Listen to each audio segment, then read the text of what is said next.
Iran যুদ্ধে নিয়োজিত মার্কিন সেনাদের সরিয়ে নেওয়ার লক্ষ্যে ডেমোক্র্যাটদের আনা একটি প্রস্তাব যুক্তরাষ্ট্রের সিনেটে নাকচ হয়ে গেছে। গত ৩০ এপ্রিল এক নাটকীয় ভোটাভুটিতে ৪৭-৫০ ভোটে প্রস্তাবটি পরাজিত হয়। তবে এতে সবচেয়ে বেশি নজর কেড়েছে দলীয় অবস্থানের বাইরে গিয়ে দেওয়া কিছু ভোট। যেমন রিপাবলিকান পার্টির হয়েও যুদ্ধ বন্ধের পক্ষে ভোট দিয়েছেন সুসান কলিন্স ও র্যান্ড পল। আবার অন্যদিকে পেনসিলভানিয়ার জন ফেটারম্যান ছিলেন একমাত্র ডেমোক্র্যাট সদস্য যিনি প্রস্তাবটির বিপক্ষে ভোট দিয়েছেন। কিন্তু এই ভোটাভুটি কেন এত গুরুত্বপূর্ণ? কারণ এর ঠিক পরদিনই অর্থাৎ আজ ১ মে শেষ হতে যাচ্ছে প্রেসিডেন্ট ডোনাল্ড ট্রাম্পের ইরান যুদ্ধ চালিয়ে যাওয়ার ক্ষমতার আইনি বাধ্যবাধকতার সময়সীমা।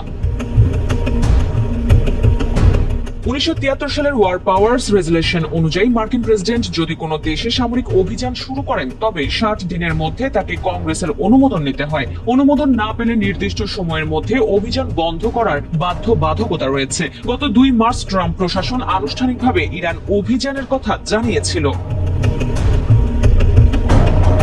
এদিকে যুক্তরাষ্ট্রের সামরিক বাহিনী সেন্ট্রাল কমান্ড মধ্যপ্রাচ্যে ইরানের বিরুদ্ধে প্রথমবারের মতো তাদের অত্যাধুনিক ডার্ক ইগল হাইপারসনিক ক্ষেপণাস্ত্র মোতায়েনের আবেদন জানিয়েছে। এটি অনুমোদিত হলে তা হবে মার্কিন সামরিক বাহিনীর ইতিহাসে প্রথম হাইপারসনিক ক্ষেপণাস্ত্র মোতায়েন। এই দূরপাল্লার ক্ষেপণাস্ত্র মোতায়েনের মূল লক্ষ্য হল ইরানের ভূখণ্ডের গভীরে থাকা ব্যালিস্টিক ক্ষেপণাস্ত্রের লঞ্চারগুলোকে দ্রুত ও নিখুঁতভাবে ধ্বংস করা। ডার্ক ইগল বা লং রেঞ্জ হাইপারসনিক ওয়েপন নামক এই ক্ষেপণাস্ত্রটি ১৭২৫ মাইলেরও বেশি দূরের লক্ষ্যবস্তুতে আঘাত হানতে সক্ষম।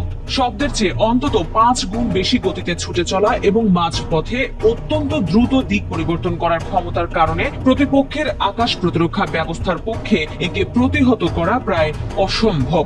মূলত এই বিধ্বংসী গতির কারণেই মধ্যপ্রাচ্যের ভূ রাজনীতি ও সামরিক ভারসাম্যে বড় ধরনের পরিবর্তন আসতে পারে বলে মনে করছেন বিশেষজ্ঞরা।